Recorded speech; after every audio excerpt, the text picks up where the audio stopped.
Last time you nearly assaulted me on the chair because I didn't give you time to speak. Thank you today. I hope now it mitigates everything. Yes. Mr. Speaker, what we are discussing is so important because it is actually the crux of the matter of what is happening in the country today. The ministers, the cabinet secretaries were dismissed from public pressure because due to public pressure. Apparently, clearly, the public, going by what was happening, had actually lost confidence in the government. And when they invaded parliament, this was a loss of confidence on parliament and its credibility. Therefore, Mr. Speaker, the process that is now reversing that must start in the most transparent way, without doubt, absolutely. Mr. Speaker, what the President announced is definitely different from what you have read to us. Mr. Speaker, at that point alone, the public will not really have confidence in what we are doing, unless probably the President came and first of all made the changes. He has the ability to do that. But what the public knows of the people we are going to vet is actually what he announced. Now, what we are going to vet now is totally different.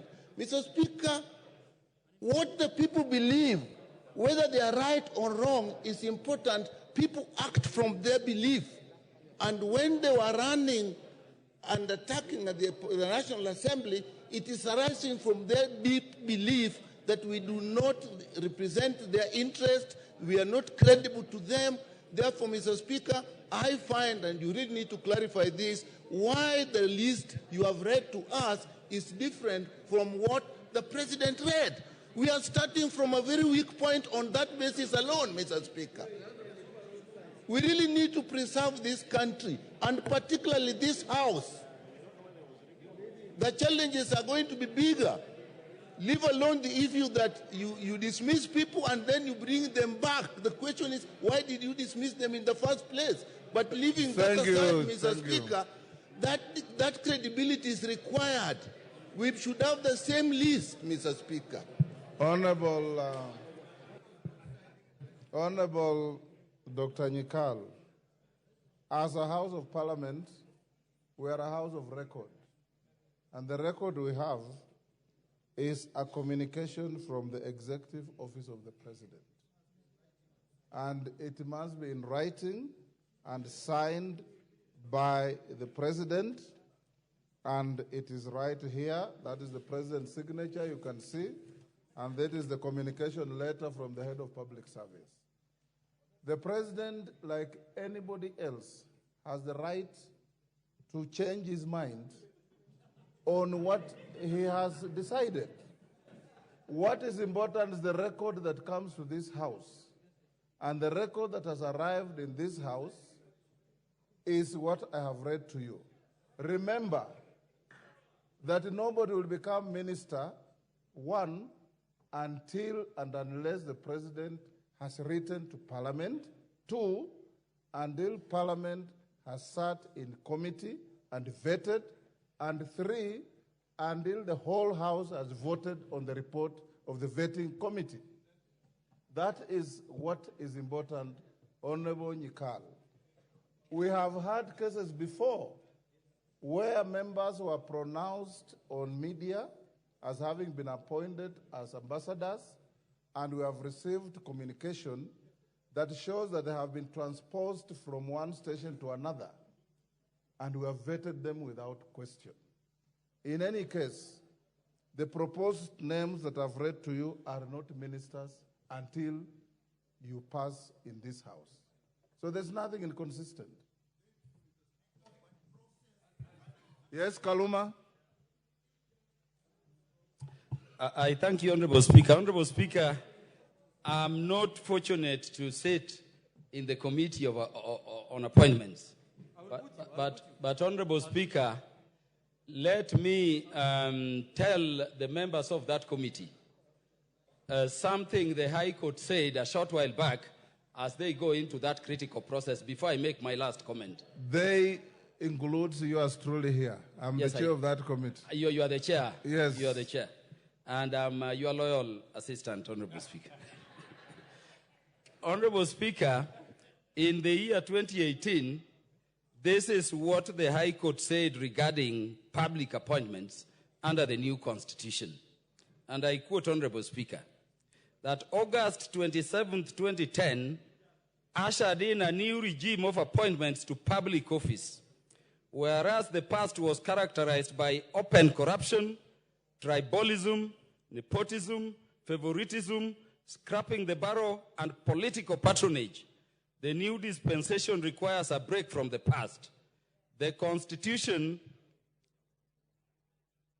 Honorable Speaker, the Constitution signifies the end of jobs for the boys era. Article 10 sets out the values that must be infused in every decision-making process.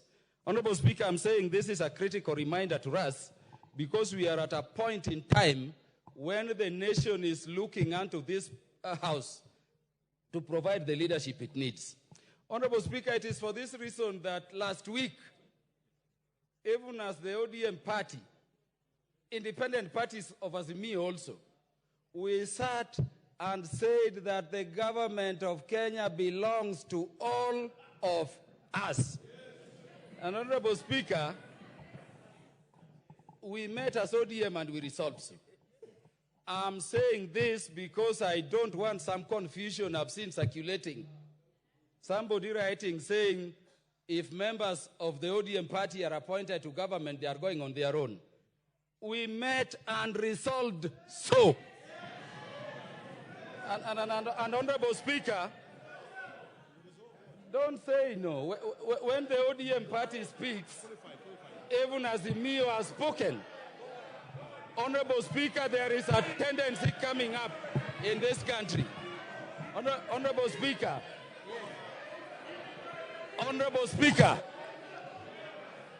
Honorable Speaker, let me explain to these people the law.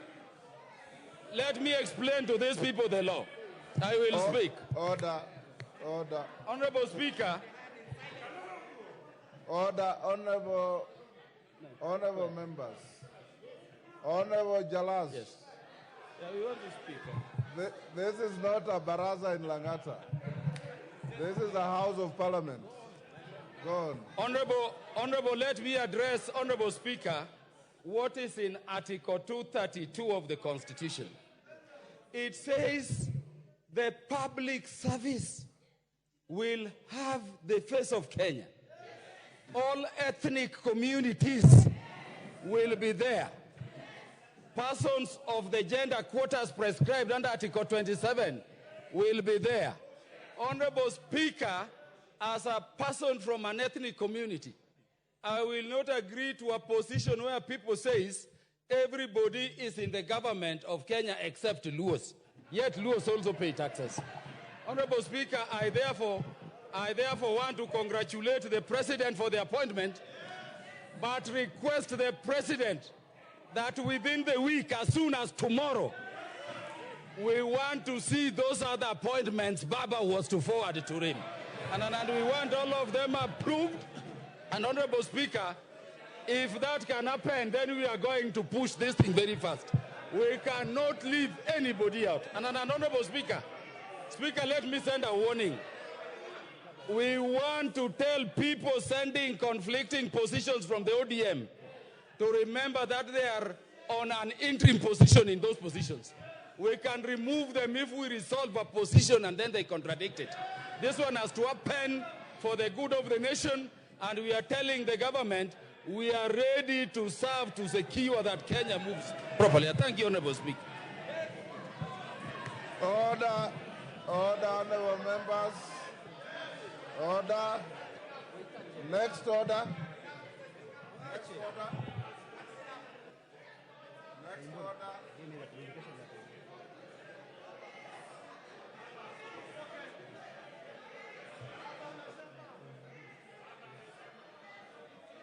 Order, honorable members, order.